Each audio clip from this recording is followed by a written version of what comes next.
Hello everyone, praise the Lord, hallelujah. एक बार फिर से हम प्रभु परमेश्वर के पवित्र नाम को हृदय की गहराई से धन्यवाद करते हैं और उसके पवित्र नाम को ऊंचा उठाते हैं। सारी महिमा परमेश्वर पिता, परमेश्वर पुत्र, प्रभु यीशु मसीह, परमेश्वर पवित्र आत्मा को देते हैं। सारा आदर, सारा गौरव उसके परमेश्वर के वचन को देते हैं, क्योंकि परमेश्वर का वचन आदर, सम्मान और महिमा की योग्य वचन है। परमेश्वर का वचन हृदय की गहराई से ग्रहण करने योग्य वचन है। आइए आज हम इस वचन की गहराई को अपने जीवन के अंदर अनुभव करें। हम विश्वास करते हैं कि परमेश्वर आज की सुबह आप सब लोगों के साथ बातचीत करेंगे। आज रविवार की आराधना में प्रभु ने आप सबों को बहुत अद्भुत आशीष दिया है। अच्छी आराधना के लिए हम परमेश्वर का धन्यवाद करते हैं, परंतु अच्छी आराधना के साथ अच्छा वचन हमारे जीवन के लिए एक सुखदायक भोजन बन जाता है। तो हम इस सुखदायक भोजन के लिए हृदय की गहराई से धन्यवाद करते हैं, आपके परमेश्वर के पवित्र नाम को हम ऊंचा उठाते हैं। सो आज हम एक वचन आपके सामने रख रहे हैं और कृपा कर इसे बहुत ध्यानपूर्वक अपने अपनी बाइबल से देखें, निकाल लें और बहुत ध्यानपूर्वक इसको सुने कि परमेश्वर का वचन आपके साथ क्या बातचीत करता है। सो यशायाह नबी की किताब, उसका 64 अध्याय और उसका दूसरा पद। यशायाह नबी की किताब, उसका 64 अध्याय और उसका दूसरा पद पढ़ेंगे। जैसे आग झाड़ उखाड़ को जला देती, जैसे आग झाड़ झंझाड़ को जला देती, या या जल को उबालती है, या जल को उबालती है, उसी रीति से तू अपने शत्रुओं पर अपना नाम ऐसे प्रकट करके इसी रीति से तू अपने शत्रुओं पर अपना नाम ऐसा प्रकट कर कि जाति जाति के लोग आ, तेरे प्रताप से कांप उठे। जाति जाति के लोग तेरे प्रताप से कांप उठें। वाह, हालेलुया। बहुत ही सुंदर वचन, पवित्र आत्मा की प्रेरणा से दिया जाने वाला आज आप सबके लिए एक स्वर्गीय मन्ना के रूप में स्वर्गीय वचन आपके सामने है। और इस वचन के लिए हम प्रभु परमेश्वर का हृदय की गहराई से धन्यवाद करते हैं। सितंबर महीने के आखिरी सप्ताह में परमेश्वर आप सबके लिए कुछ कर रहा है। वो चाहता है कि आप यहाँ पर कुछ नया करें और परमेश्वर चाहता है कि आप सबके जीवन के अंदर कुछ नई बातें जन्म लेने पाए। परमेश्वर का वचन यशायाह भविष्यवक्ता के द्वारा हमसे इस प्रकार से बातचीत करता है। जैसे आग झाड़ झंझाड़ को जला देती है। वाह, आग झाड़ झंझाड़ को जला देती है। झाड़ियां, यदि जंगल में एक कोने पे आग लगा दिया जाए तो धीरे धीरे वो आग समस्त जंगल की ओर बहती चली जाती है। और जितने भी उस आग की लपेट में चाहे बड़े झाड़ आ जाए चाहे झाड़ी आ जाए, उन तमाम झाड़ झंझाड़ को यानी झाड़ियों को आग जला देती है, आग जला देती है। और यदि आप अपने चूल्हे में लकड़ियां जलाकर पानी को उसके ऊपर रख दे किसी बर्तन में, तो ये आग जल को उबालती है, जल को उबालती है। हालेलुया। जैसे आग झाड़ झंझाड़ को जला देती है और जल को उबालती है। जल जब उबलने लगता है तो उसमें बबूड़े आने लगते हैं ऊपर में, और धीरे धीरे हम संकेत मिलता है कि पानी काफी गर्म हो गया है। और इससे हम जान लेते हैं कि पानी वास्तव में अपनी गर्म सीमा पर है।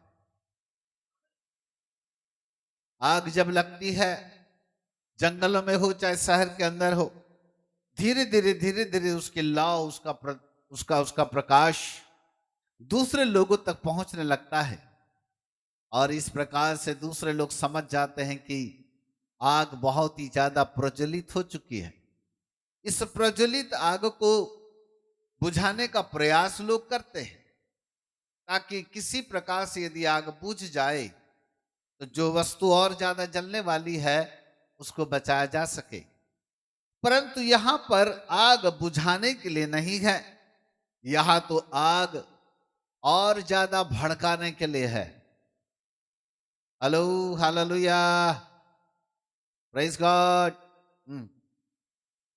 सांसारिक आग लग जाने पर मनुष्य उसको बुझाता है, पर आत्मिक आग बुझाने के लिए नहीं है, ये तो और ज्यादा भड़काने के लिए है। एक बार आग लगी थी पेंतेकुस्त के दिन। वो आग पवित्र आत्मा की आग थी, जो पहली बार पवित्र आत्मा के रूप में धरती के ऊपर आई, जिससे उनके जीभें आग किसी भट्टे किसी नजर आई।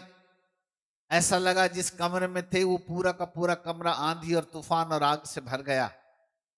पहली बार वो आग पेंतेकुस्त की आग, पवित्र आत्मा की आग पेंतेकुस्त के दिन धरती के ऊपर उमड़ पड़ी। तब से लेकर वो आग आज भी प्रचलित है, वो बंद नहीं हुई। वरन वो आग जो एक छोटे से कमरे के अंदर 120 लोगों के ऊपर उतरी थी, वो आग धीरे धीरे करके उस आग ने अपना स्तर लेवल और अधिक बढ़ाया, और वो यरूशलेम के एक छोटे से कमरे के अंदर उतरने वाली आग उस कमरे से बाहर पहुंचकर संपूर्ण यरूशलेम के अंदर भर गई। यरूशलेम से पूरा इज़राइल उस आग से जलने लगा, और फिर उस यरूशलेम से, उस इज़राइल से धीरे धीरे करके पूरे देश में आग भड़क उठी। और हम धन्यवाद देते हैं कि वो पवित्र आत्मा की आग हमारे हिंदुस्तान के अंदर भी आ गई। हमारे समस्त हिंदुस्तान को भी उस आग ने भड़का दिया। समस्त हिंदुस्तान के ऊपर और जितने देश इस धरती के ऊपर होते वहां पर ये अग्नि प्रचलित हो गई। परंतु कैसे कैसे हम इस आग को बाहर निकालें जो आपके अंदर है, हमारे अंदर है। परमेश्वर ने उस पवित्र आत्मा रूपी आग को सबसे पहले एक छोटे से कमरे के अंदर 120 चेले बैठ के प्रार्थना कर रहे थे, वहां पर उंडेल दिया। परंतु धीरे धीरे वो आग बढ़ती गई, बढ़ती गई, बढ़ती गई, बढ़ती गई, बढ़ती गई। मेरे प्रिय प्रभु के बालकों, क्या वो आग आपके अंदर है जो बढ़ रही है? क्या हमारे पास वो समय है जो उस आग को भड़काने के लिए पर्याप्त समय है? प्रार्थना के दिन ठहराए जाते हैं, वहां पर हम अपनी आग को बुझाते हैं या अपनी आग को भड़काने के लिए हम प्रार्थना में बैठते हैं। परमेश्वर के दासों के द्वारा यदि उपवास के दिन ठहराए जाएं, तो क्या हम उपवास के साथ बैठकर उस आग को भड़काने के लिए तैयार है? परमेश्वर का दास जहां पर परमेश्वर के वचन की संगति के रूप में उस आग को भड़काने के लिए है, क्या हमारे अंदर की वो आग भड़कती है? क्या हमारे अंदर वो गरिमा है? क्या कर पवित्र आत्मा की आग को प्रथम स्थान देते हैं? यदि आपकी जिंदगी के अंदर पवित्र आत्मा को प्रथम स्थान देने वाली आग भड़कने के लिए तैयार है, तो मेरी बात को कृपा कर ध्यान से सुने। वो आग घर में बैठ करके नहीं भड़कती, वो आग धीरे धीरे आज असंख्य लोगों के अंदर से डूबती चली जा रही है। आज समस्त विश्व के अंदर, समस्त देश के अंदर, अलग अलग राज्यों में, अलग अलग जिले के अंदर जाकर के आकलन किया जाए तो लोग अपने काम धंधों में इतने ज्यादा व्यस्त हो चुके हैं कि उन्हें चर्च की संगति से कोई मतलब नहीं है। आज ऑनलाइन हमने रखा, तब भी कुछ लोग विलंब से आए, जैसे कि चलता है। जैसे ऑफलाइन अपन चर्च में भी 1 घंटा जाते हैं, ऑनलाइन में भी चलो। आग अंदर की बूझ रही है। अंदर की आग जब लोगों के अंदर से बूझने लगती है तो वो धीरे धीरे उसका अस्तित्व धीरे धीरे खत्म होने लगता है। जिसके अंदर आग प्रज्वलित होती है वो कभी विलंब नहीं होता। दुनिया के 50 काम छोड़कर सबसे पहले पवित्र आत्मा परमेश्वर को प्रथम स्थान देता है, क्योंकि उसके अंदर आग है। आग जब भड़की भी होती है तो ऐसा व्यक्ति कभी आलसी नहीं करता, कभी सुस्त नहीं होता। ऑनलाइन में भी लोग नहीं जुड़ पाए, इससे बड़ा खेद और क्या हो सकता है? हा? तब भी लोग यदि नहीं जुड़ पाए तो इससे बड़ा दुख और क्या हो सकता है? परंतु यदि हम उस आग में प्रज्वलित है तो परमेश्वर आपको खींचता हुआ, ढूंढता हुआ अपने निकट लेकर के आएगा।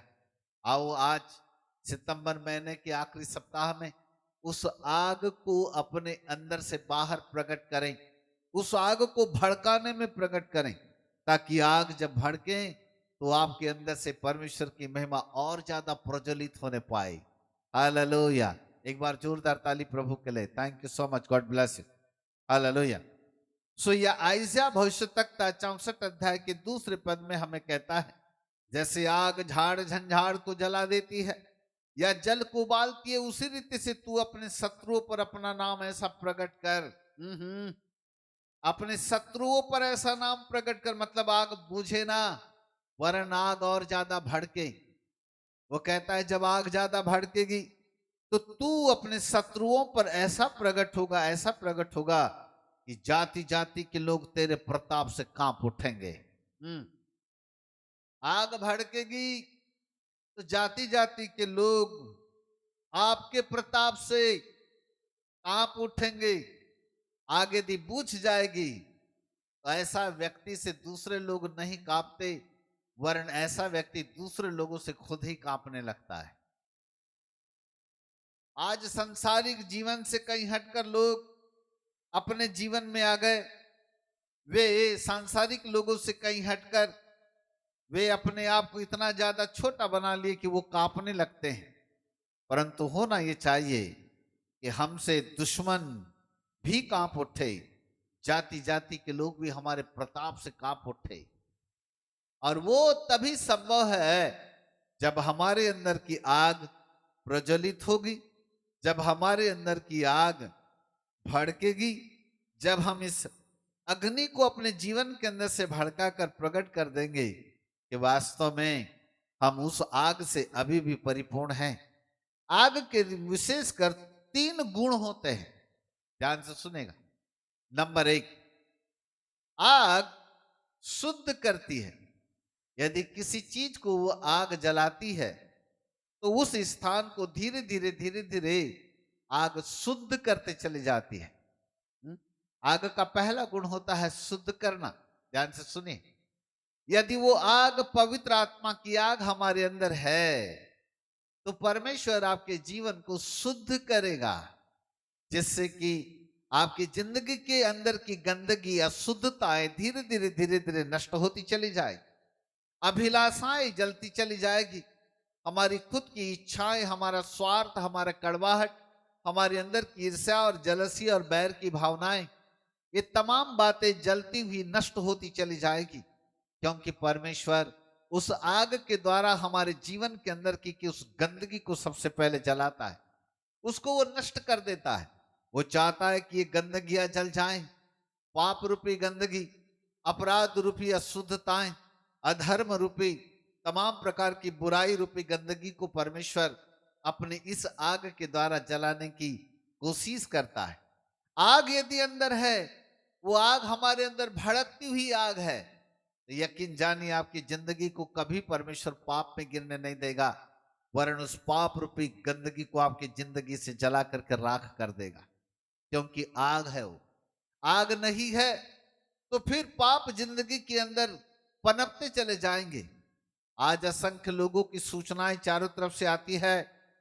असंख्य करके जवान लोग व्यभिचार जैसे पाप में पड़ रहे हैं। असंख्य जवान बेटे बेटियां कहीं न कहीं मोबाइल की दुनिया में जाकर, इंटरनेट की दुनिया में जाकर गलत अश्लील तस्वीरें देख रहे हैं, जाकर के वहां पर व्यभिचार को उत्पन्न करते हैं, मन में गंदी गंदी बुरी बुरी बातों को अपने जीवन के अंदर आने देते हैं। और इस रीति से कई कलीसियाओं के अंदर बड़ा बिगाड़ होना चालू हो गया। कई कलीसियाएं इस व्यभिचार के पाप में जाकर के डूब गई। कई कलीसियाओं के अंदर व्यभिचार रूपी पाप ने जन्म लेना चालू कर दिया। कई जवान लड़के लड़कियां आज अनरीति चलकर इस अनैतिक संबंधों के साथ अपना जीवन व्यतीत कर रहे हैं। न जाने उनकी जिंदगी के अंदर कौन सा वचन आया, उन्होंने कौन से उद्धार को प्राप्त किया, हमें नहीं मालूम। पर हम आज की सुबह इतना कह सकते हैं, यदि कलीसियाओं के अंदर अशुद्धताएं आ रही है, अनैतिकता जन्म ले रही है, व्यभिचार जैसे गंदे पाप पनप रहे हैं, जवान बेटे बेटियां बिगाड़ के रास्ते पे जा रहे हैं, मुझे कहने दो वो आग बुझ गई है। जो आग हृदय के अंदर प्रज्वलित होना चाहिए था, जो आग जलती हुई लौ के समान जलता होना चाहिए था, कहीं न कहीं वो आग लोगों के अंदर से बुझती हुई अनुभव हो रही है। इसका मतलब है उस आग में लोग नहीं चल पा रहे हैं। वो आग कहीं न कहीं उनको उनकी जिंदगी के पीछे की ओर ढकेलते चली जा रही है, क्योंकि आग का पहला गुण होता है शुद्ध करना। यदि लोग शुद्धता की अवस्था में नहीं आ रहे, वरन पीछे अशुद्धता की अवस्था में जा रहे हैं, इलीगल बनाए जाने वाले संबंध, पति पत्नी के बीच जो रिश्ता होना चाहिए वो रिश्ता नहीं, परंतु अपने पत्नी के साथ धोखा करके, अविश्वासघात करके दूसरों के साथ बनाए जाने वाले ऐसे संबंध, आज ईर्ष्या, आज घमंड का कारण बन गया। आज कड़वाहट लोगों के अंदर पनप रही है। आज हृदय उनके एक दूसरे के साथ नहीं मिलते, आपस में वो प्यार भरी बातचीत नहीं हो पाती, वो संगति जैसे लोगों के अंदर होना चाहिए नहीं होती। चार लोग यदि आपस में बैठ जाएं तो कहीं न कहीं कानाफूसी, एक दूसरे के ऊपर उठने वाली निंदाएं, एक दूसरे के ऊपर उठाने वाली उंगलियां उठने लगती है, और कहीं न कहीं लोग एक दूसरे के ऊपर दोषारोपण कर रहे हैं। कुल मिला के कहने का मतलब यह है, पाप की प्रभुता बढ़ती जा रही है। ऐसा क्यों? क्योंकि कहीं न कहीं वो आग जो हृदय के अंदर भड़कना चाहिए था वो भड़क नहीं रही, वरन बूझ रही है। यकीन जानो वहां पर पानी आ रहा है, वो आग हमारे अंदर प्रज्वलित नहीं हो रही। खुदा का दास यदि कहे आओ फलाने दिन उपवास प्रार्थना के साथ बैठे, तो उस दिन हम अपने कानों को बंद कर लेते हैं और कहते अरे बाबा ये हमारे बस की बात नहीं है उपवास प्रार्थना करना, वो जाने पास्टर का काम, वो करते रहे अपने घर बैठे, हमको क्या लेना न देना, हम तो अपने जिंदगी के काम को ज्यादा महत्व देंगे।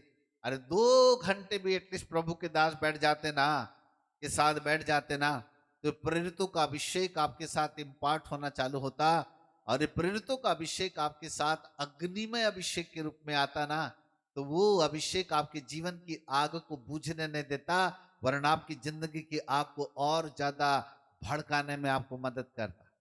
क्योंकि ये आग किसी साधारण मनुष्य की आग नहीं है, ये प्रेरितों की आग है, जो प्रेरित लोग अपने हृदय की ज्वलंत आग अपने बच्चों के ऊपर, अपने लोगों के ऊपर प्रकट करना चालू कर देते हैं। ये संदेश तमाम विश्व के तमाम प्रभु भक्तों के लिए है, क्योंकि आज कलीसियाओं के अंदर से वो आग जैसे भड़कना चाहिए था नहीं भड़क रही, वरन बुझती हुई प्रतीत हो रही है। आग के 3 गुण के आधार पर मैं इस आग का वर्णन आपके साथ करने जा रहा हूं। पहला गुण आग का है कि आग शुद्ध करती है। आज कलीसियाओं के अंदर शुद्धता न होकर अशुद्धताएं जन्म ले रही है, ईर्ष्यावाद जन्म ले रहा है, कड़वाहट जन्म ले रहा है, कपट जन्म ले रहा है, जलसी जन्म ले रहा है, व्यभिचार जन्म ले रहा है, अहंकार घमंड और मैं उनके अस्तित्व में आकर वो जन्म ले रहा है। कहीं न कहीं लोग अपने अंदर ऐसी कृति को आने दे रहे हैं जिसके द्वारा वो पाप को जन्म देते चले जाएं, पाप की प्रभुता बढ़ती चली जाएं। मुझे कहने दो, लोग शुद्ध अवस्था में नहीं वरन अशुद्ध अवस्था में जा रहे हैं, और इसका कारण यह है कि जो आग हमारे अंदर भड़कना चाहिए था वो नहीं भड़क रही, वरन वो बुझ रही है। सितंबर महीने के आखिरी सप्ताह में परमेश्वर के दास के द्वारा एक अद्भुत संदेश आप सबके लिए, वो ये है कि उस आग को पाने के लिए उपवास के दिन ठहराओ, घुटनों में जाओ, कमरे के अंदर बैठो, उपवास के साथ प्रार्थना करो, प्रभु मेरे अंदर की आग बुझ गई है, उसको भड़काने में मेरी मदद करो स्वामी, जिससे कि आग प्रभु प्रज्वलित हो जाए। क्योंकि बाइबल कहती है प्रथम शताब्दी में एक छोटे से कमरे के अंदर पहले दिन वो आग उतरी थी, पेंतेकुस्त के दिनों आग उतरी थी, वो आग बूझी नहीं। प्रेरितों ने उस आग को बढ़ा के संपूर्ण यरूशलेम, फिर इजराइल, और इजराइल से दूसरे देश, और आज वो आग पृथ्वी के हर कोने कोने तक तो फैल गई। उस सुसमाचार के माध्यम से पवित्र आत्मा ने उस आग को प्रत्येक लोगों के हृदय के अंदर में तो डाल दिया, लेकिन हृदय के अंदर आने के बाद लोगों ने उसको डब्बे के अंदर बंद करके रख दिया। उस आग का सही उपयोग नहीं हो पाया, उस आग में प्रज्वलित नहीं हो पाए, उस आग में चल करके वे अपने आप को तैयार नहीं कर पाए, उस आग को भड़काने का काम नहीं कर पाए, वरन असंख्य लोगों ने उस आग को बुझा दिया।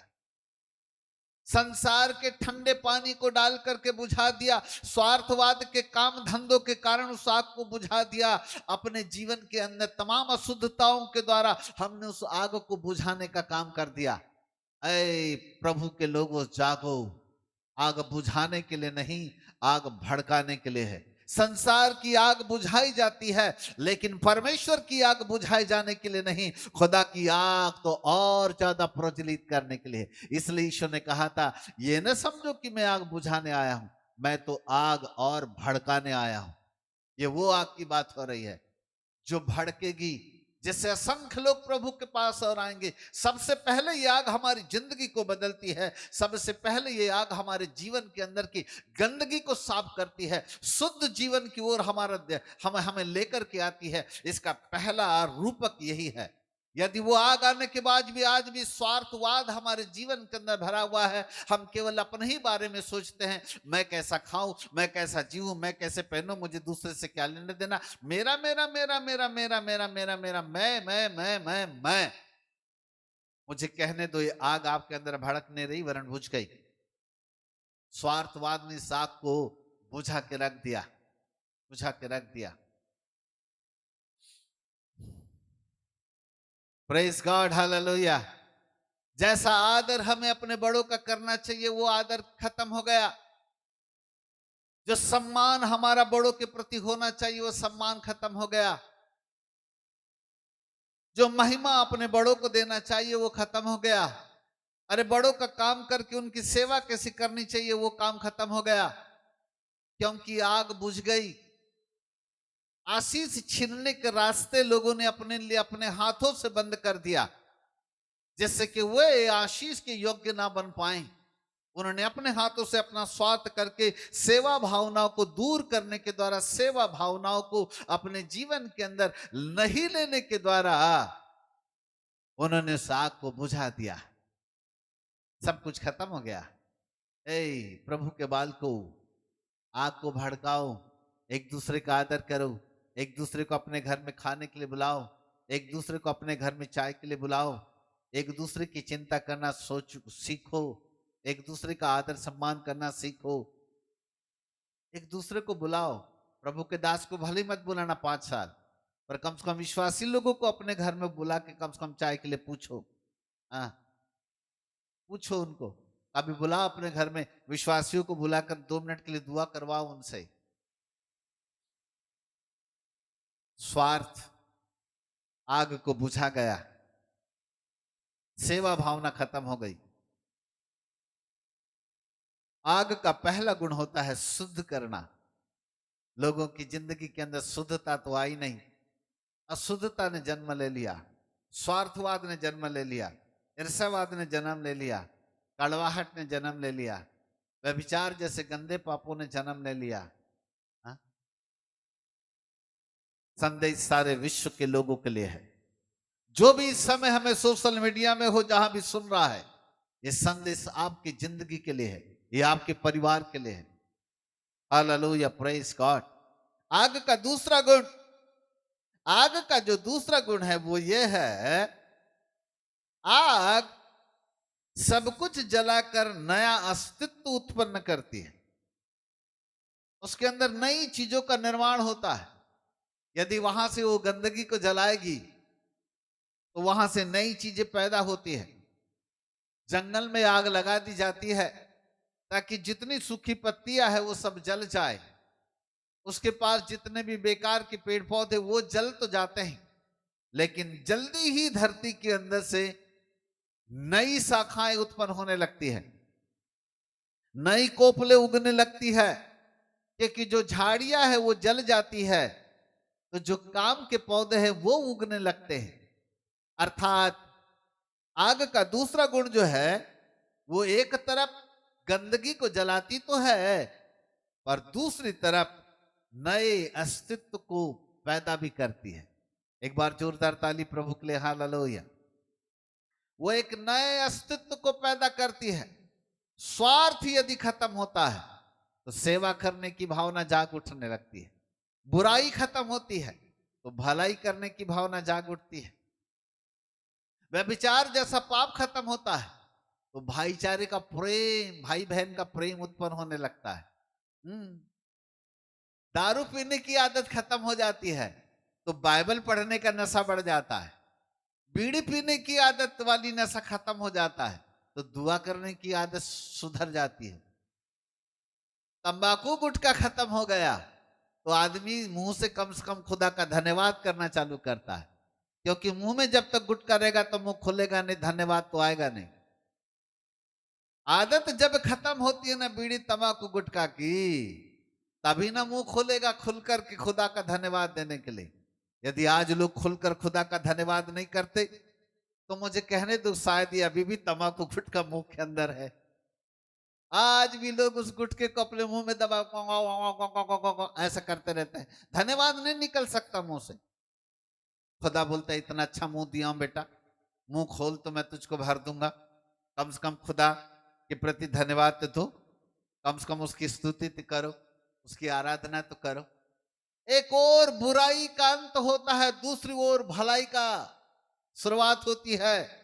आग का दूसरा गुण है ये, एक और हमारी जिंदगी के अंदर की बुराई को जलाती है, परंतु ये आग दूसरी ओर कुछ नए अस्तित्व को पैदा कर देती है। ये नई चीजों का उद्गम करना चालू कर देती है।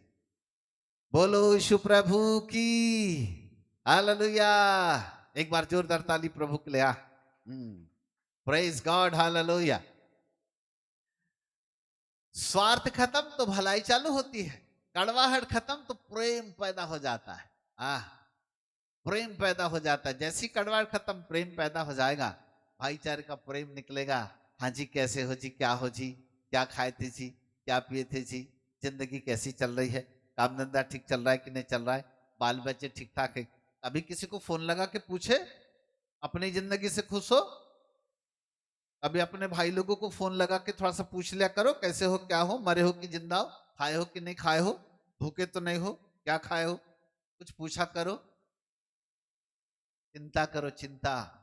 बाइबल कहती हर एक लोग अपनी ही चिंता ना करें, पर अपने से दूसरों की चिंता किया करें। वो बढ़ जाता है। लोगों के अंदर की स्वार्थ रूपी चिंताएं खत्म होती है, वो दूसरी की चिंता करने में लग जाते हैं, वो दूसरों की भलाई करने में लग जाते हैं, वो दूसरों की जिंदगी से जुड़ जाते हैं। हालेलुया। वो दूसरों के लिए कुछ सोचते हैं कि अब मैं दूसरों के लिए क्या कर सकूं। उनके अंदर की सेवा भावना जागने लगती है। स्वार्थ व्यक्ति केवल अपने ही बारे में सोचेगा, अपना ही काम करेगा, अपना अपना कर लिया, खेल खत्म, दूसरे का कभी नहीं करेगा। लेकिन जब उसके अंदर का स्वार्थ खत्म होता है तो दूसरों के बारे में करना चालू करता है, मैं कैसे दूसरों का अच्छा काम करके आशीष को छीन सकता हूं। Hallelujah, praise God. जब कभी हम बाहर होते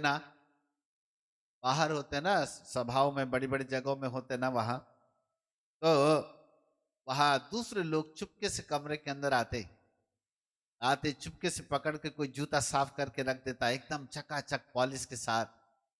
कोई आता हमारा कपड़ा उठा के लेके जाता, कोई इस्त्री करके ला देता। आशीष छीनने का रास्ता ढूंढते हैं बेटा वो लोग, इस प्रभु के दास से आशीर्वाद कैसा छीने। कोई गंदा मोजा देखता है तो उठा के लेके जाता है और कहता है सर इसको धो के ला देता हूं, कल तक सूख जाएगा, दूसरा पहन लीजिएगा। हमारे कपड़े उठा के लेके जाते, कोई धो के लाता, कोई इस्त्री करके लाता, जूता साफ रोज मिलता। चुपके से बैठेंगे, चुपके से चुराएंगे जूता, बाहर चले जाए, चुराएंगे बोलने से बाहर लेके जाएंगे। हाँ, और बाहर से एकदम चकाचक करके बिल्कुल चुपचाप जहां के वहां ला के रख देंगे, पता ही नहीं चलेगा किसने किया। आशीर्वाद छीनने का रास्ता ढूंढते लोग। सेवा करने की भावना, मेरा मतलब नहीं मेरा जूता साफ करो आप लोग, ना रे बाबा ना, हमारे हाथ है सही सलामत। आशीष छीनने का रास्ता ढूंढो, रास्ता, क्योंकि आग एक और जला के भस्म करती है तो दूसरी ओर नई चीजों को पैदा करती है, नए अस्तित्व को लेकर के आती है।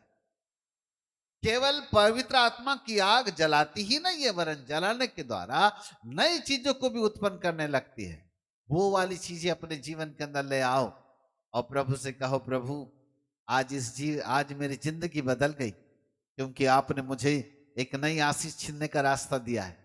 बैठे बैठे घर में बैठे बैठे दुआ करने से प्रभु आशीर्वाद दे, आशीर्वाद दे, आशीष से नहीं आती, आशीष से छीनी जाती है। खुदा बाप से आशीष से छीनी जाती है। यदि हम दूसरों के बारे में सोचें, दूसरों के प्रति वफादार रहें, विश्वास योग्य रहें, और दूसरों के लिए यदि हम काम करने की प्रेरणा अपने जीवन के अंदर लेकर के आए, तो कहीं न कहीं ये आशीष आपके जीवन के अंदर उतर करके आएगी। संभाले नहीं संभलोगे, हमने लाखों लोगों को संपन्न बना दिया, लाखों लोगों को आशीषों में लेकर के चले गए। उसका कारण ये था, प्रभु के दासों के प्रति बड़े वफादार रहे, बड़े विश्वास योग्य रहे, आशीष पाने के योग्य रहे। खुदा ने उनको अद्भुत आशीष दी। Praise God, hallelujah. मेरे प्रिय प्रभु के बालकों, आपकी जिंदगी एक बहुत ही अनमोल जिंदगी है और आपके जीवन से परमेश्वर प्रेम करता है। मैं आग के 3 गुण बता रहा हूं। पहला गुण, आग शुद्ध करती है। दूसरा गुण, आग जलाती तो है परंतु नई चीजों को उत्पन्न करती है। आग का तीसरा गुण बता के समाप्त करने वाला हूं। सभी लोग ध्यान पूर्वक बाइबल को में देखकर मेरी तरफ ध्यान दें। आग का जो तीसरा गुण है वो है, आग की लपटें हमेशा ऊपर की ओर उठती है। ए बच्चों, जोर से बोलो। आग की लपटें ऊपर की ओर उठती है। आग का तीसरा गुण, बोलो यीशु प्रभु की जय। वाह। आग का तीसरा गुण, आग कभी भी नीचे नहीं आती। जहां आग लग जाए उसकी लपटें हमेशा ऊपर की ओर उठती है। ऊपर ऊपर ऊपर, हेलो हेलो हेलो, ऊपर ऊपर ऊपर ऐसी उठती है, ऊपर ऊपर। उसकी लपटें, उसकी लाव हमेशा ऊपर होती, कभी नीचे नहीं आती। इसलिए पवित्र आत्मा परमेश्वर आग के रूप में पेंतेकुस्त के दिन पहली बार धरती पर आया। उन्हें आग की सी लपटें दिखाई दी, लिखा है, ताकि आग नीचे न जाए परंतु ऊपर जाए। हेलो, दिल पे हाथ रख के देखो, हमारे जिंदगी के अंदर जो आग आई वो नीचे गई कि ऊपर गई? नीचे है कि ऊपर है? जरा हाथ लगाओ, देखो, समझो। आग की लपटें हमेशा ऊपर की ओर जाती है, कभी नीचे की ओर नहीं आती, कभी नहीं आती। 3 चीजें हमेशा ऊपर की ओर जाना है। नंबर 1, स्तुति आराधना, ऊपर की ओर जाना है, ऊपर ऊपर, कभी नीचे नहीं आना चाहिए। और वो तब आती जब हम गला फाड़ कर प्रभु के लिए हम स्तुति आराधना करते हैं, तब वो लपटें ऊपर की ओर जाती है। स्तुति आराधना ऊपर जाती है, आशीष लेकर नीचे आती है। स्तुति आराधना ऊपर जाती है, आशीष लेकर नीचे आती है। आई बात समझ में? स्तुति आराधना जब हमारे मुंह से निकलती वो ऊपर की ओर जाती है, लेकिन खुदा उस स्तुति आराधना के बदले आशीषों का द्वार हमारे लिए नीचे खोलता हुआ चला आता। और इसलिए तो परमेश्वर ने संगति का एक दिन ठहराया है, जिससे कि हम सब लोग मिलकर परमेश्वर की आराधना करें, संगति करें एक साथ, ताकि वहां हम खुलकर परमेश्वर के नाम को धन्यवाद दे सके, खुलकर उसकी स्तुति आराधना कर सके, गला फाड़ करके चिल्ला सके। उसके लिए खुदा हमको आवाहन देता है, बुलाता है कि एक साथ मेरे लोग इकट्ठा हो जाएं और एक साथ इकट्ठा होकर के परमेश्वर की स्तुति आराधना करना चालू कर दें। और जब हम खुलकर परमेश्वर की स्तुति आराधना करना चालू कर देते हैं, वो समय होता है जहां परमेश्वर हमारी स्तुति आराधना को ऊपर उठा तक कर अपने पास ग्रहण करता है और फिर उसके बदले हमारे लिए आशीषों का द्वार खोलता चला जाता है। बोलो यीशु प्रभु की हालेलुया, प्रेज गॉड, हालेलुया। पहली चीज जो है वह स्तुति आराधना जो ऊपर की ओर जाती है। दूसरी चीज और एक है जो परमेश्वर की ओर ऊपर जाता है, और वो है प्रेम, ईश्वरीय प्रेम। ईश्वरीय प्रेम कभी नीचे नहीं आता, ईश्वरीय प्रेम ऊपर जाता है। मैं संसार के प्रेम की बात नहीं कर रहा, नयन से शयन करने वाले प्रेम की बात नहीं कर रहा, आंखों ही आंखों में उठने वाली चमक और उससे दुनिया किधर से किधर चले जाए, हम उस प्रेम की बात नहीं कर रहे। हम तो बाइबल के परमेश्वर के ईश्वरीय प्रेम की बात कर रहे हैं। ईश्वरीय प्रेम हमेशा परिपूर्ण प्रेम होता है, वो प्रेम जिसके अंदर कोई कंडीशन नहीं होती, वो प्रेम जिसके अंदर स्वार्थ नहीं होता, वो प्रेम है जो एक दूसरे की मदद करता है, वो प्रेम है जो एक दूसरे के लिए दौड़ता है, वो प्रेम है जो एक दूसरे की चिंता करता है, वो प्रेम है जो एक दूसरे के लिए दौड़ता भागता हुआ सबके लिए कहीं ना कहीं आशीष लेकर के आता है, वो प्रेम है। परमेश्वर उस प्रेम की बात कर रहा है जो ईश्वरीय प्रेम से परिपूर्ण है। उस प्रेम को जब हमारे अंदर से वो प्रेम उठता है, वो प्रेम नीचे नहीं आता, वो प्रेम ऊपर की ओर जाता है, ऊपर की ओर जाता है। एक वचन देता हूं, जल्दी से बाइबल निकालेगा। श्रेष्ठ गीत की किताब उसका 8वां अध्याय, the book of song of Solomon chapter 8 verse 6 and 7।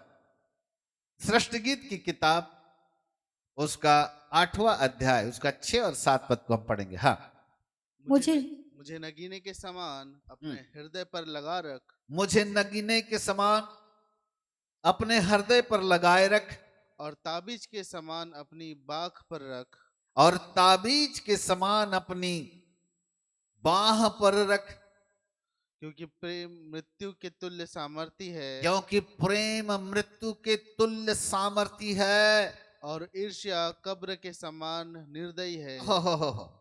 ईर्ष्या जलन बैर कब्र के समान निर्दयी है। ईर्ष्या बैर जलन कड़वाहट कपट इनकी तुलना कब्र से की गई, परंतु प्रेम मृत्यु से भी सामर्थ्य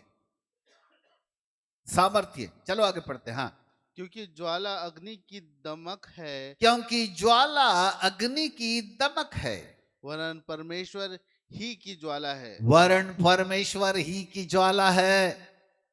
प्रेम प्रेम प्रेम, अब प्रेम रूपी ज्वाला परमेश्वर की ज्वाला है। ज्वाला वो अग्नि की दमक है। दमक, जब आग भड़क जाती है वो अग्नि अपनी दमक रूपी अग्नि के साथ वो भड़कती है, उसकी ज्वाला निकलने लगती। ज्वाला, प्रेम एक ऐसे आग के समान है जो केवल सीमित नहीं रहता, वरन उसकी ज्वाला भड़कने लगती है।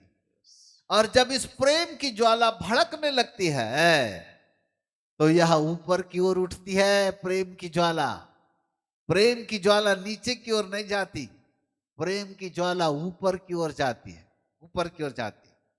ईश्वरीय प्रेम, जब परमेश्वर अपने उद्धार पाए बच्चों के अंदर अपने ईश्वरीय प्रेम की अनुभूति को जगाता है तो ईश्वरीय प्रेम सबसे पहले हमको दीवाना बना देता है। हम प्रभु के दीवाने बन जाते हैं। 11 बजे की आराधना को 10 बजे 1 घंटा पहले जाते हैं और 10 बजे की आराधना में 9 बजे चले जाते हैं।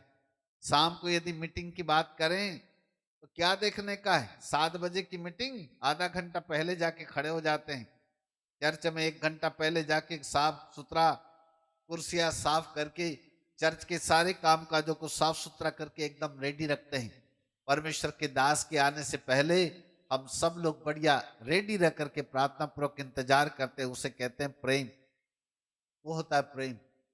चलो आओ तो आज हम अपने समय से पहले चलें, समय से पहले जाकर के आज हम कलीसिया को साफ सुथरा करें, झाड़ू पोछा लगाएं, सब कुछ हम बिल्कुल रेडी रखकर परमेश्वर के दास का इंतजार करें। उसे कहते हैं ईश्वरीय प्रेम। वो हमेशा ऊपर जाता, ऊपर, वो कभी नीचे नहीं आता। ईश्वरीय प्रेम हमेशा ऊपर उठता, पहले काम करता। दीवाना, दीवानगी आ जाती, दीवानगी, दीवानापन, पागलपन क्या हो उसको, प्रभु के प्रति पागलपन, प्रभु के प्रति दीवानापन है। वो एक ऐसी दीवानगी जहां पर प्रभु के लिए वो दौड़ते चले जाते हैं, उसके पीछे भागते दौड़ते चले जाते हैं। वो दीवानगी है, वो प्रेम है जो हमेशा ऊपर उठता है। नंबर 1 स्तुति आराधना ऊपर उठती है। नंबर 2 वो जो प्रेम है वो प्रेम हमारे अंदर से ऊपर की ओर उठता चला जाता है। वो प्रेम परिपूर्ण प्रेम है जिसको परमेश्वर ऊपर की ओर उठाता है ताकि उससे के द्वारा दूसरे लोग हमारे उस प्रेम के अंदर डूब जाएं। 7वां पद पढ़ते, अब ध्यान से देखिएगा। पानी की बाढ़ से भी प्रेम नहीं बुझ सकता। पानी, फिर ऐसे व्यक्ति का प्रेम जब ऊपर की ओर चला गया, ने आग की ज्वाला बन गया, तो कितना भी पानी की बाढ़ आ जाए उस प्रेम को वो बुझा नहीं सकती। और ना महानदों से डूब सकता और है, ऐसा प्रेम महानदियों में भी डूब नहीं सकता। क्योंकि कोई अपने घर की सारी संपत्ति प्रेम के बदले दे दे, और इस प्रेम के बदले में यदि कोई अपनी घर की सारी संपत्ति दे दे तो भी वह अत्यंत तुच्छ ठहरेगी। तो वो करोड़ों अरबों की संपत्ति उस प्रेम के सामने तुच्छ ठहरेगी। उसे कहते हैं ईश्वरीय प्रेम। हालेलुया। जब वो प्रेम हमारे अंदर जागने लगता है, जब वो प्रेम हमारे अंदर परिपूर्णता के साथ आने लगता है, जब वो प्रेम आग की ज्वाला बन जाता है, अग्नि की दमक से उत्पन्न होने वाला वो प्रेम एक ज्वाला के रूप में भड़कने लगता है, तो बाइबल कहती है पानी की बाढ़ उस प्रेम को बुझा नहीं सकती। महानदियों में भी डुबाने की कोशिश करे तो उस प्रेम को कोई डुबा नहीं सकता। अपने घर की सारी संपत्ति बेच करके यदि उसके बदले में उस प्रेम को खरीदने की कोई बात करे तो बाइबल का परमेश्वर कहता है उस प्रेम को कोई खरीद नहीं सकता। करोड़ों अरबों की संपत्ति उस प्रेम के बदले में तुच्छ गिनी जाएगी, तुच्छ ठहरेगी, क्योंकि वो प्रेम बहुत ही बहुमूल्य है, वो प्रेम बहुत ही कीमती प्रेम है। हालेलुया। बोलो यीशु प्रभु की जय। हालेलुया। मेरे प्रिय प्रभु के बाल को प्रेम को बूझने मत दो, प्रेम को भड़कने दो। जैसे बाइबल कहती है प्रेम जैसे उसकी ज्वाला अग्नि की दमक है, वो अग्नि की दमक के समान प्रेम भड़कता चला जाता है। ये ऐसा ऊपर की ओर इसकी ज्वाला उठती है, प्रेम की ज्वाला जिससे परमेश्वर ग्रहण कर लेता है। इसलिए सबसे पहला प्रेम परमेश्वर ने किया हमसे। प्रेम करने के द्वारा उसने साबित कर दिया कि मैं ही तुम्हारा परमेश्वर हूं। उस प्रेम को प्रभु परमेश्वर ने हमारे लिए प्रकट कर दिया ताकि वो प्रेम हमारे जीवन के अंदर परिपूर्ण हो जाए और वो प्रेम हमारे जीवन के अंदर अद्भुत रूप से काम करना चालू कर दे। प्रेम ईर्ष्या नहीं करता, प्रेम जलसी नहीं करता, प्रेम कुड़कुड़ाता नहीं है, प्रेम हमेशा अपने बारे में नहीं सोचता, प्रेम कभी झुंझलाता नहीं है, परंतु प्रेम हमेशा उदार होता है। प्रेम दूसरों की भलाई करता है, प्रेम दूसरों के लिए जीता है, प्रेम दूसरों के लिए हर प्रकार से काम करने के लिए अपने आप को तैयार करता है। वो प्रेम है और उसी प्रेम की अग्नि की ज्वाला हमेशा भड़कती रहती है। नंबर एक स्तुति आराधना है जो आग के समान ऊपर जाती है। नंबर दो वो प्रेम है जो आग के रूप में ऊपर की ओर जाता है। नंबर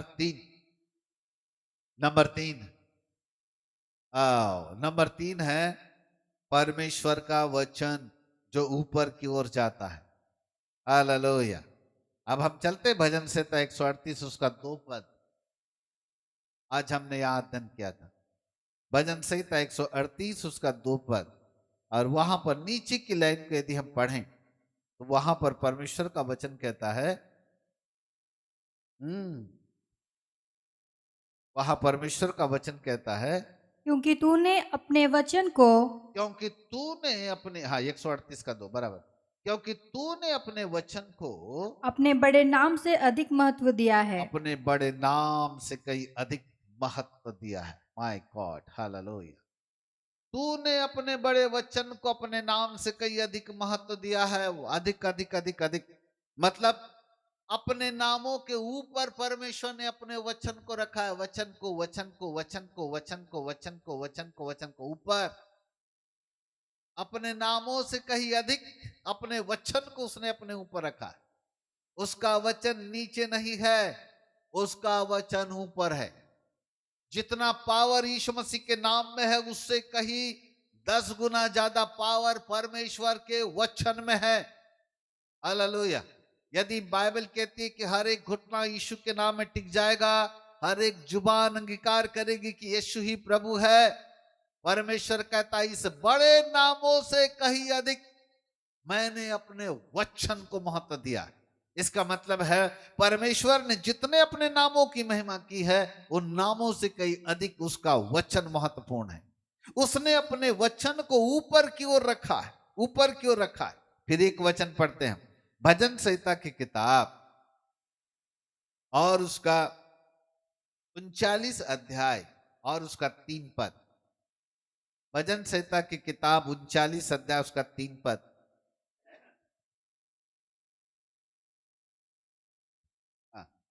मेरा हृदय अंदर ही अंदर जल रहा था। मेरा हृदय अंदर ही अंदर जल रहा था। सोचते सोचते आग भड़क उठी। सोचते सोचते आग भड़क उठी। तब मैं अपनी जीभ से बोल उठा, तब मैं अपनी जीभ से बोल उठा, हे यहोवा, हे यहोवा, ऐसा कर कि ऐसा कर कि मेरा अंत तुझे मालूम हो जाए। मेरा अंत तुझे मालूम हो जाए। तीसरा पद, मेरा हृदय अंदर ही अंदर जल रहा था। क्यों क्यों जल रहा था? जलसी के कारण नहीं, आग के कारण। वो कहता है सोचते सोचते आग भड़क उठी। यहां जलने की बदबू नहीं आ रही है, यहां जलने की खुशबू आ रही है, क्योंकि आग अंदर ही अंदर जल रही थी। वो कहता है सोचते सोचते आग भड़क उठी और मैं फिर अपनी जीभ से बोल उठा। हालेलुया। अर्थात पवित्र आत्मा की अग्नि जब हमारे हृदय के अंदर उमड़ने लगती है, तब वो आग हमको अंदर ही अंदर जलाती है और वो आग भड़क उठती है। और जब भड़कने लगती है तब आदमी अपने मुंह से उस वचन को बोलना चालू कर देता है। तब भजन संहिता का लेखक कहता है, तब मैं अपनी जीभ से बोल उठा, तब मैं अपनी जीभ से बोल उठा। अर्थात उसकी जीभ से वो परमेश्वर का वचन निकलने लगा। जब आग अंदर से भड़क उठी तब उसका मुंह खुला और तब उसके मुंह से परमेश्वर का वचन निकलने लगा। और वचन कहा जाता है ऊपर। बाइबल कहती है हमारे अंगीकार का महायाजक है यीशु मसीह, और महायाजक का काम होता है परमेश्वर मनुष्यों के शब्दों को यानी मनुष्यों की भेंट को ऊपर पिता की वेदी पर लेकर के जाना। मेरे प्रिय प्रभु के बालकों, यदि हमारे अंदर पवित्र आत्मा की आग वो भड़क जाए तो सबसे पहले वो हमारे ओठों को खोलती है। और वो ओठ जब खुलने लगते हैं, जीभ जब खुलने लगती है, तब जीभ उसको बोलने लगती है। और जब जीभ उस वचन को बोलती है तो हमारा अंगीकार का महायाजक उस वचन को लेकर पिता की वेदी के ऊपर चढ़ाने लगता है। और इसलिए आपको बार बार कहता हूं, वचन की घोषणा करो, वचन का अंगीकार करो। आपके मुंह से फालतू बातें ना निकले, आपके मुंह से परमेश्वर का वचन निकले। ऐसी प्रार्थनाएं जिन प्रार्थनाओं में परमेश्वर का वचन नहीं है, वो प्रार्थनाएं ऊपर नहीं जाती, क्योंकि वो प्रार्थनाएं नीचे रह जाती, क्योंकि उसके अंदर आग नहीं है। आग जब आएगी वचन मुंह से निकलेगा। और इसलिए मैंने आप सबको कहा कि हर रविवार लोग एक एक वचन याद करके आए और उस वचन को बोले, क्योंकि वो वचन जब बोलोगे वो वचन नीचे नहीं जाएगा, वो वचन परमेश्वर ऊपर लेके जाएगा। आपकी प्रतिज्ञाओं के वचनों को, आपके आशीषों के वचनों को पवित्र आत्मा परमेश्वर ऊपर लेके जाएगा। जैसे आग की ज्वाला ऊपर की ओर जाती है, आग की लपटें ऊपर की ओर जाती है, वैसे परमेश्वर का वचन को खुदा ने नीचे नहीं रखा। परमेश्वर ने अपने वचन को अपने नामों से कहीं अधिक ऊपर की ओर रखा है। हालेलुया। उसका वचन सर्वोपरि है, उसका वचन मानने की योग्य है, उसका वचन आशीष देने की योग्य है। वो उसका वचन है जिसके आधार पर पवित्र आत्मा परमेश्वर कहता है, मेरा वचन नीचे नहीं जाता, मेरा वचन हमेशा ऊपर रहता है। उसने अपने नामों से कई अधिक अपने वचन को महत्व देकर कहा, मेरा वचन ऊपर ऊपर ऊपर ऊपर और हमेशा ऊपर रहता है। बोलो यीशु प्रभु की जय। Hallelujah, praise God. परमेश्वर के वचन को ऊपर की ओर उठाएं, उसका एक ही तरीका है कि वचन हमारे मुंह से निकलना चालू हो जाए। जब परमेश्वर का वचन हमारे मुंह से निकलता है तो ये वचन हमारे जीवन के अंदर आशीषों को लेकर के आता है। ये वचन हमारे लिए काम करने लगता है। ये वचन है जो हमारे अंदर से आग उत्पन्न करता है। ये वो वचन है जिसके माध्यम से हम अंगीकार, वचन का अंगीकार करते हुए परमेश्वर के वेदी तक हम इस वचन को पहुंचा सकते हैं। मेरे प्रिय प्रभु के बाल को, परमेश्वर का वचन हमें चंगा करता है, लेकिन तब जब वो हमारे मुंह से निकलता है। परमेश्वर का वचन हमें आशीष देता है कब? जब वो हमारे मुंह से निकलना चालू करता है। यदि आप केवल खुदा से कहोगे आशीष दे आशीष दे आशीष दे, आशीष कभी नहीं आएगी। लेकिन जिस दिन एक व्यक्ति आशीषों के वचनों को बोलना चालू कर देता है, ये आशीषों का वचन उसके जिंदगी के लिए, उसके जिंदगी के अंदर उत्तम आशीषों को लेकर के आना चालू कर देता है। हालेलुया। और इसलिए परमेश्वर के वचन को प्रथम स्थान दो, परमेश्वर के वचन को ऊपर लेकर के चलो, परमेश्वर के वचन को अपने जीवन के अंदर प्रथम स्थान देकर उसको बोलना चालू करो, क्योंकि जब आग अंदर से भड़क उठेगी, परमेश्वर का वचन आपके द्वारा आपके ओठों से बाहर निकलेगा। हालेलुया। यिर्मयाह की किताब उसका उसका उसका 23 अध्याय उसके 29 पद को यदि हम पढ़ें तो बाइबल यहां पर ऐसा कहती है, द बुक ऑफ यिर्मयाह चैप्टर 23 वर्स 29।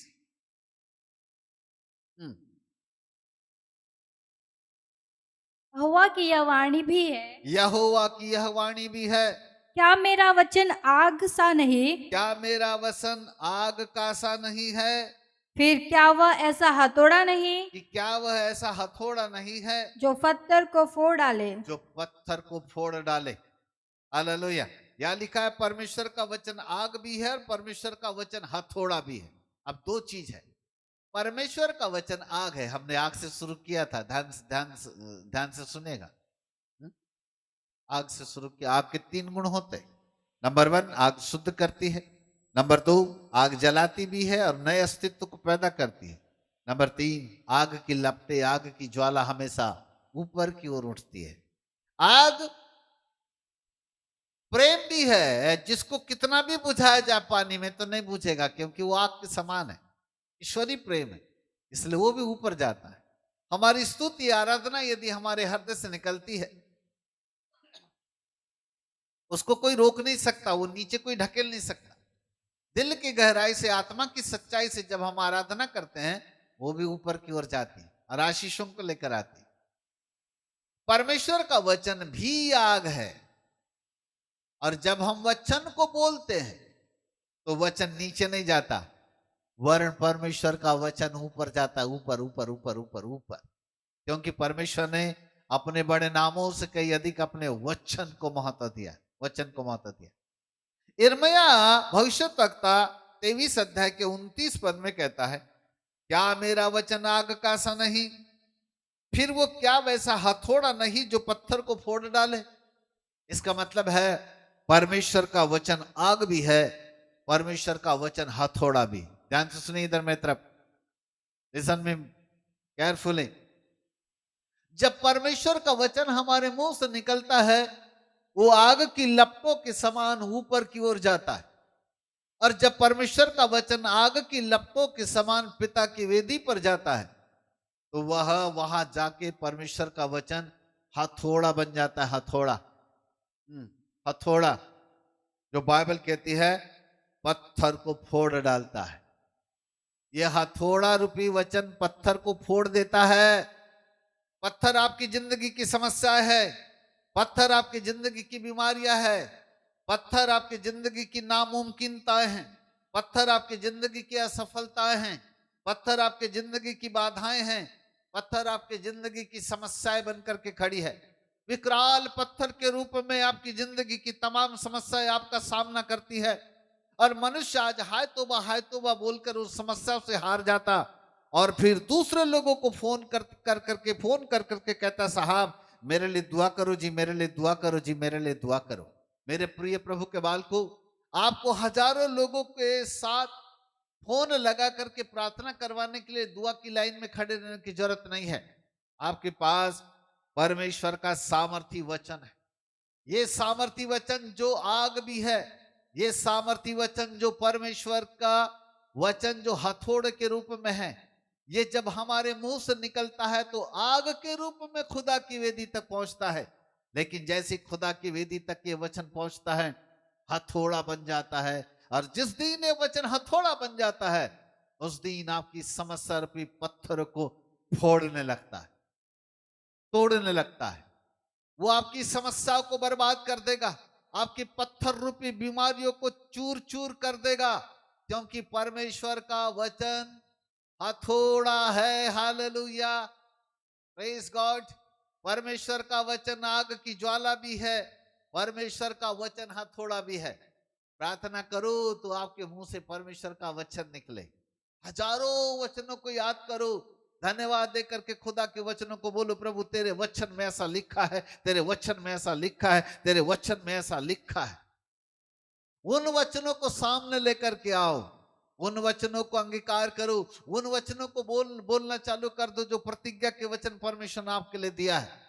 जब आप उन वचनों को अपने मुंह से बोलते हो, वो आग की ज्वाला बन जाता है, और वो आग भड़कती है, तब जीभ खुलने लगती है, ओठ खुलने लगते हैं। उस आग की ज्वाला से परमेश्वर का वचन प्रज्वलित होता है, और वो वचन आग के रूप में, ज्वाला के रूप में परमेश्वर के सिंहासन के सम्मुख पहुंचने लगता है। और जैसे वो वचन पहुंचता है, वो वचन हथौड़ा बन जाता है। हथौड़ा हथौड़ा हथौड़ा हथौड़ा बन जाता है। जिस पत्थर के ऊपर मारोगे तो उस हथौड़े से वो पत्थर चूर चूर हो जाएगा, टुकड़े टुकड़े हो जाएगा। आपकी बीमारी रूपी समस्याओं का उत्तर आपके परमेश्वर के वचन में है। आपकी बीमारियों के लिए वचन रूपी हथौड़े का प्रहार करो, आपकी बीमारियां नष्ट हो जाएगी। चाहे वो कोई भी असफलताएं हो, कोई भी विपरीत परिस्थितियां हो, कोई भी असंभव काम हो, कोई भी नामुमकिनताएं क्यों ना हो, कोई कितना ही बड़ी समस्या रूपी पहाड़ आपके सामने खड़ा क्यों ना हो जाए, परंतु यदि आपके पास परमेश्वर के वचन का हथौड़ा है, और यदि आप परमेश्वर के वचन के हथौड़े से उसके ऊपर वार करते हो, यकीन जानो वो समस्या नष्ट हो जाएगी, बीमारी चूर चूर हो जाएगी, हर एक अंधकार की ताकतें नष्ट हो जाएगी, हर एक बीमारियां समाप्त हो जाएगी, हर प्रकार की विपरीत समस्या समाप्त हो जाएगी। नामुमकिन मुमकिनता में बदल जाएगा, असंभवताएं संभवता में बदल जाएगी, कठिनताएं सरलताओं में बन जाएंगे। परमेश्वर कठिन मार्गों को सरल करता चला जाएगा, और उसका उत्तर परमेश्वर के वचन में छिपा हुआ है। हालेलुया। लोगों ने इस वचन को पीछे कर दिया, और केवल अपनी अपनी आदत बना लिया कि आओ हम उसको फोन करो, उसको फोन करे, उसको फोन करे, उसको फोन करे। 50 लोगों को फोन करके दुआ करवाने के पीछे लग गए। आपको हजारों लोगों के पीछे दौड़ने की जरूरत नहीं है, आपको परमेश्वर के वचन के पीछे दौड़ने की जरूरत है। ये वचन परमेश्वर की धधकती हुई आग की ज्वाला है। ये वचन हथौड़ा है, हथौड़ा। इसका उपयोग करो, इसका उपयोग करो, इसका उपयोग करो। ये वचन आपकी बीमारियों को चूर चूर करने में सामर्थ्य है। ये वचन आपकी समस्याओं को नष्ट करने में पावरफुल है। ये वचन इतना पावरफुल है क्योंकि परमेश्वर ने सब नामों से कई अधिक इस वचन को महत्व दिया है। इसलिए वचन आग की ज्वाला के समान ऊपर की ओर जाता है। जैसे आग की लपटें ऊपर की ओर जाती है, ऐसे यह वचन जब आपके मुंह से निकलता है, जब आप वचन की घोषणा करते हो, जब आप वचन का अंगीकार करते हो, जब आप वचन से क्लेम करते हो अपनी बीमारी, अपनी समस्या के ऊपर, वो आग की ज्वाला के रूप में परमेश्वर के सिंहासन के सम्मुख उठने लगता है। और जैसे जैसे वो वचन ऊपर की ओर उठने लगता है, वो हथौड़ा बनकर इन समस्या रूपी पत्थरों को तोड़ने लगता है, वो समस्याओं को नष्ट करने लगता है, वो समस्याओं के विपरीत खड़ा हो जाता है, वो पत्थर को चूर चूर करने वाला हथौड़ा बन जाता है। हालेलुया। मेरे प्रिय प्रभु के बाल को, आपके पास कितने बड़े पत्थर क्यों ना हो, पड़ कितने बड़े पहाड़ी रूपी पत्थर क्यों ना हो, आपकी समस्याएं कितनी बड़ी क्यों ना हो, आपकी बीमारी कितनी ही बड़ी क्यों ना हो, आपकी आपकी मुसीबतें कितनी ही बड़ी क्यों ना हो, आपकी विपरीत समस्याएं कितनी बड़ी पहाड़ के समान क्यों ना खड़ी हो, कोई बात नहीं, डरने की जरूरत नहीं है, आपको पीछे हटने की जरूरत नहीं है। आपके पास परमेश्वर के वचन का हथौड़ा है, उसको आग के रूप में इस्तेमाल करो, उसको खुदा की वेदी तक जाने दो, उस वचन का अंगीकार करके लोगों तक खुदा की वेदी तक पहुंचाओ। जब वो हथौड़ा बन जाएगा, और वो हथौड़ा आपके पहाड़ रूपी समस्या को चूर चूर कर देगा, चाहे वो कितने ही बड़े पत्थर क्यों न उसको नष्ट कर देगा। असफलताएं दूर हो जाएगी, समस्याएं, बाधाएं, हर प्रकार की विपरीत समस्याएं आपकी जिंदगी से दूर होती चली जाएगी, क्योंकि आपके पास परमेश्वर के वचन का हथौड़ा रखा हुआ है। हालेलुया। मेरे प्रिय प्रभु के बाल को, ओहो, प्रभु आपको ढेर सारी आशीष दे। आओ हम परमेश्वर के वचन की घोषणा करना सीखें, परमेश्वर के वचन को बोलना सीखें, परमेश्वर के वचन को प्रथम स्थान देना सीखें। हर सप्ताह अपने लिए वचन को खोजो, प्रतिज्ञा के वचन को याद करो, प्रतिज्ञा के वचन को बोलो, जो अच्छा वचन है उसको अंगीकार करो, घोषणा करो। चर्च में भी आओ तो फालतू की बातें मत बोलो, परमेश्वर का वचन बोलो, परमेश्वर का वचन बोलो। जब आप अकेले व्यक्तिगत परिवार के साथ प्रार्थना करते हो तो वहां पर फालतू संसार की बातें मत बोलो, प्रभु दया कर, दया कर, दया कर, दया कर। वचन बोलो, वचन वचन वचन वचन वचन। प्रभु दया करने से बोलता है किस चीज की दया करूं, पैसा कौड़ी चाहिए कि क्या चाहिए हमें नहीं मालूम, उसको नहीं समझता दया कर क्या चीज है।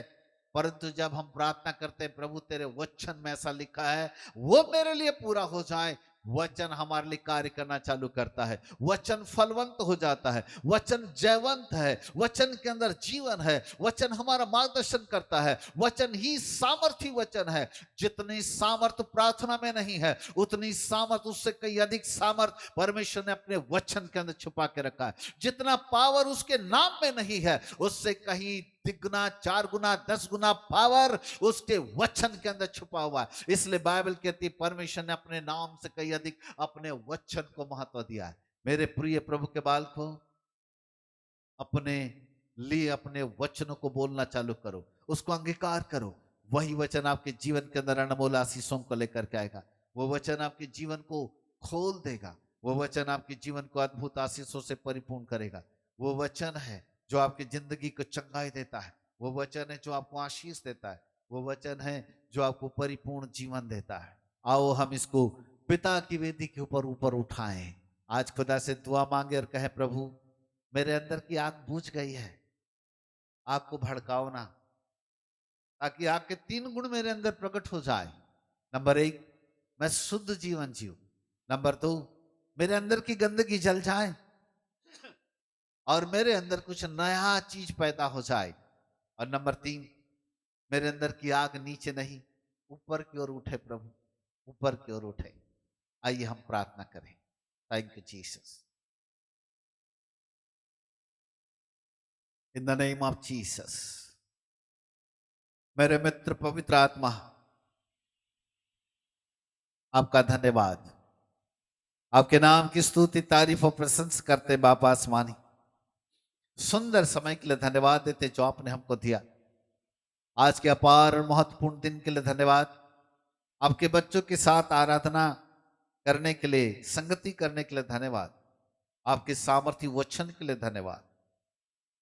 पवित्र आत्मा, वो आग जो हमारे अंदर लगी हुई है, वो बुझने वाली नहीं परंतु भड़कने वाली आग है प्रभु। संसार की आग बुझा दी जाती है, लेकिन ऐ खुदा बाप, पवित्र आत्मा की आग बुझाने के लिए नहीं वरन भड़काने के लिए होती है। आज हम उस आग में अपने आप को भड़काना चाहते हैं। आज उस आग में हम जल जाना चाहते हैं। आज उस आग की लपटों में, उस आग की लपटों में प्रभु और ज्यादा हम प्रज्वलित होना चाहते हैं, ताकि उस आग की प्रज्वलित अवस्था हमको और ज्यादा प्रतापी बना दे, हमको और ज्यादा तेजस्वी बना दे, जिससे कि देश देश के लोगों के ऊपर हमारा प्रताप चमक उठे। देश देश के लोग, जाति जाति के लोग हमारे उस प्रताप से प्रभु कांप उठे, डर जाएं। हम दूसरों से भयभीत होने वाले नहीं, वरन लोग हमसे ज्यादा भयभीत होने वाले बन जाए।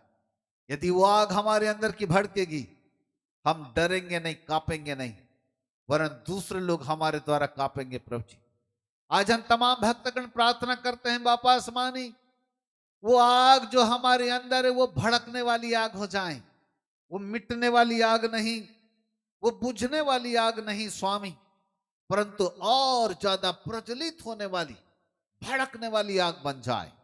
ऐ खुदा बाप, यदि वो आग वास्तव में हमारे अंदर बनी हुई है, तो प्रभु जी हमारा प्रेम कभी ठंडा नहीं हो सकता। हमारा प्रेम हमेशा ऊपर उठेगा, ईश्वरीय प्रेम उठेगा। यदि वो आग हमारे अंदर है, तो आपकी स्तुति आराधना हमेशा ऊपर उठेगी। यदि वो आग हमारे अंदर है, तो आपका वचन भी ऊपर उठेगा। यदि वो आग हमारे अंदर है, हमारा जीवन शुद्ध हो जाए बापा आसमानी, हम शुद्धता का जीवन जिए, स्वार्थवाद दूर हो जाए, ईर्ष्या जलन और बैर हमारे अंदर से दूर किए जाएं, तमाम प्रकार की प्रभु जी अशुद्धताएं हमारी जिंदगी की गंदगियां प्रभु जला दी जाएं। ऐ बाप, जो गंदगियां हमारे अंदर से जल जाती है, उसके विपरीत बाप आसमानी हमारे अंदर कुछ नया अस्तित्व उत्पन्न होने पाए। प्रभु, एक और बुराई का अंत तो दूसरी ओर भलाई का जन्म होने पाए। एक और गंदगी का अंत तो दूसरी ओर शुद्धता की शुरुआत होने पाए बाप आसमान। एक और अशुद्धताओं का अंत होता है तो दूसरी ओर पवित्रता जन्म लेती है। प्रभु ऐ खुदा बाप, हमारे अंदर की वो गंदगी जल जाए तो कुछ नया हमारे अंदर उत्पन्न होने लगे। आज सितंबर के आखिरी सप्ताह में परमेश्वर का दास आपके बच्चों के लिए दुआ मांगता है, इनके अंदर नए अस्तित्वों का जन्म होना चालू हो जाए। यीशु के नाम में नए अस्तित्व का जन्म चालू हो जाए। हालेलुया। पुरानी बातें यीशु के नाम में मिटती चली जाएं, नई बातें यीशु मसीह के नाम से जन्म लेने पाए। मेरे अद्भुत पिता परमेश्वर, स्वार्थ, ईर्ष्या, जलसी, बैर, कड़वाहट, मनमुटाव, मूर्ति पूजा, व्यभिचार, अभिलाषाएं यीशु मसीह के नाम से नष्ट होती चली जाए। आज आपके बच्चे इन तमाम सांसारिक बुराइयों के ऊपर विजय प्राप्त करने वाले बने। ऐसी आग प्रज्वलित हो जाए बाप आसमानी कि पाप का अंत हो जाए और पाप के ऊपर जयवंत हो जाए। यीशु मसीह के सामर्थ्य नाम में पाप के ऊपर जय पाने वाले बन जाए बाप आसमानी। हालेलुया। धन्यवाद मेरे मित्र पवित्र आत्मा, आपके नाम को धन्य धन्य धन्य कहते हैं। आपके अनुग्रह तले आते हैं प्रभु। अंत में हम प्रार्थना फिर करते हैं, ऐ बाप, आपका वचन हथौड़ा है जो पत्थर को प्रभु तोड़ देता है, फोड़ देता है, चूर चूर कर देता है। आपके दास ने कई बार आपके वचन की घोषणा के विषय में सिखाया है प्रभु। आज फिर आपका दास इसी वचन की घोषणा को नए रूप में सिखाता है। यदि लोगों के मुंह से परमेश्वर का वचन ज्वाला बनकर के निकलेगा प्रभु, वो ज्वाला हथौड़ा बनकर इनके पत्थरों को, इनकी समस्याओं को तोड़ देगा। हम घोषणा करते हैं, हम घोषणा करते हैं कि आपका वचन हथौड़ा बनकर इनकी बीमारी के ऊपर प्रहार करेगा। हम घोषणा करते हैं कि वो वचन हथौड़ा बनकर इनकी समस्याओं के ऊपर वार करेगा। यीशु मसीह नासरी के नाम से समस्याएं चूर चूर होगी। हर एक नामुमकिनताएं चूर चूर हो जाएगी। हर एक असंभवताएं यीशु मसीह के नाम से नष्ट हो जाएगी। हर एक प्रकार की विडंबनाएं यीशु मसीह नासरी के नाम से नष्ट हो जाएगी। हालेलुया। मेरे मित्र पवित्र आत्मा, आपके नाम को धन्य धन्य धन्य कहते हैं। आपकी अपार करुणा आपके बच्चों के ऊपर बनी रहे प्रभु जी। ऐ बाप, हमें साहस दो, हमें शक्ति दो पवित्र आत्मा, कि हमारे मुंह से प्रभु परमेश्वर का वचन निकले, प्रार्थनाओं में परमेश्वर का वचन निकले, चलते फिरते उठते बैठते हम परमेश्वर के वचन को बोलें, सोते खाते पीते उठते बैठते हमारे मुंह से परमेश्वर का वचन निकले। क्योंकि जितना ज्यादा वचन निकलेगा प्रभु, वो हथौड़ा बनकर समस्या के ऊपर वार करेगा। हम घोषणा करते हैं कि परमेश्वर का वचन हमारे निकट है, वरन हमारे मुंह में है बाप आसमान। और उस वचन को पिता परमेश्वर हम बोलना चाहते हैं, क्योंकि प्रभु लिखा है, तेरे निकट 1000, तेरी दाहिनी वो 10,000 गिर जाएंगे। यदि हम कहते हैं तो वास्तव में 10,000 हमारे नीचे गिरेंगे बाप आसमान। कोई भी समस्या, कोई भी दुख, कोई भी तकलीफ हमारे डेरे के निकट नहीं आएगी, क्योंकि हम घोषणा करते कि आपने हमको लंबी उम्र की आयु से तृप्त किया है। बाप आसमानी, यहोवा परमेश्वर हमारी हर एक मनोरथों को पूरा करने वाला परमेश्वर है। क्योंकि जितनों ने आपकी ओर देखा उन्होंने ज्योति पाई, उनके मुंह कभी काले नहीं होने दिया। खुदा बाप, ऐ बाप आसमानी, आपने शैतान का सामना केवल वचन से किया और कहा वचन में ऐसा लिखा है। और जब प्रभु वचन का उपयोग हुआ, शैतान हार गया, क्योंकि वचन को आपने अपने नाम से कहीं अधिक महत्व दिया। आपके वचन में आपके नाम से कहीं अधिक पावर है। जितने सामर्थ प्रार्थना में नहीं, उतनी सामर्थ आपके वचन के अंदर है, क्योंकि वचन में जीवन है। पवित्र आत्मा स्वामी, उस वचन को बोलने के लिए शक्ति दो, उस वचन का उपयोग करने के लिए शक्ति दो, उस वचन को प्रज्वलित करने की शक्ति दो, उस वचन को आग की ज्वाला के रूप में भड़काने के लिए सामर्थ्य दीजिएगा पवित्र आत्मा, ताकि वो आग बन करके प्रभु दहक उठे, आग बन करके भड़क उठे, आग बन करके प्रभु आगे की ओर चलने वाला बन जाए। बाप आसमानी, आपके नाम को धन्य धन्य धन्य कहते हैं। आपकी कृपा दृष्टि आपके बच्चों के ऊपर होने पाए। मैं प्रार्थना करता है प्रभु, हर एक प्रकार की बीमारी के ऊपर आपकी सामत उतरे। अंधकार की ताकतें जो बीमारी के रूप में लोगों को सता रही है, यीशु के नाम में इसी वक्त आपकी सामत को रिलीज करते हैं, इसी वक्त आपकी सामत को रिलीज करते हैं। आए डायबिटीज, हम तुझे आदेश देते हैं यीशु मसीह के नाम से निकल जाए।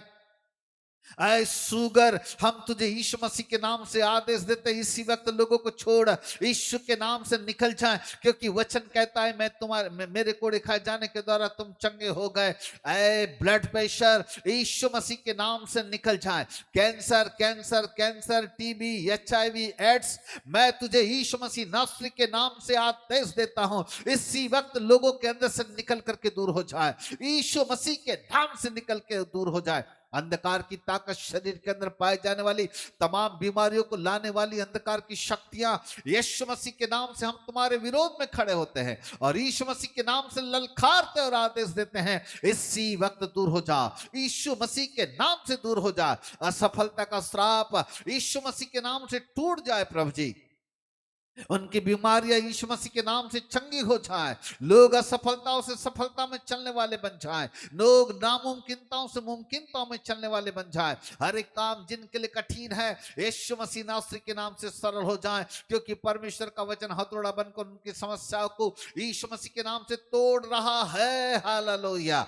जिनके काम नहीं बन रहे उनके काम बन रहे हैं प्रभु जी। जिनके जीवन के अंदर श्राप था आशीष से आर हो रही है बापा आसमानी, उनके जीवन के अंदर आशीषों के अंदर पिता परमेश्वर तब्दील हो रही है। सब कुछ प्रभु उलट पुलट हो रहा है, सब कुछ अदल बदल हो रहा है। नामुमकिनताएं मुमकिनताओं में बदल रहा है, असंभवताएं संभवताओं में बदल रहा है। सब कुछ सरल होते हुए मैं देख रहा हूं बापा आसमानी, लोगों की जिंदगी के अंदर सरल हो रहा है। ओहो बापा आसमानी, जिनके अंदर आर्थिक क्षेत्र में जो परेशान है, यीशु के नाम उनकी परेशानियां समाप्त हो रही है। यीशु के नाम में परेशानियां समाप्त हो रही है, क्योंकि परमेश्वर का वचन हथौड़ा बनकर उनकी समस्या को चूर चूर कर रहा है। हालेलुया। प्रभु बीमारियों का अंत हो रहा है, यीशु मसीह के नाम से बीमारियों का अंत हो रहा है। दुष्ट आत्मा यीशु के नाम से भाग रही है, यीशु के नाम में भाग रही है, क्योंकि परमेश्वर का वचन हथौड़ा बनकर उनको नष्ट करने जा रहा है। धन्यवाद पवित्र पिता, आपके नाम को धन्य कहते हैं। एक बार फिर से आपके नाम को ऊंचा उठाते हैं। आदर सम्मान महिमा सब कुछ आपको देते हुए महिमावंत मसीह यीशु के नाम से मांगते, ग्रहण कर पिताजी। आमीन आमीन और आमीन। बोलो यीशु प्रभु की जय।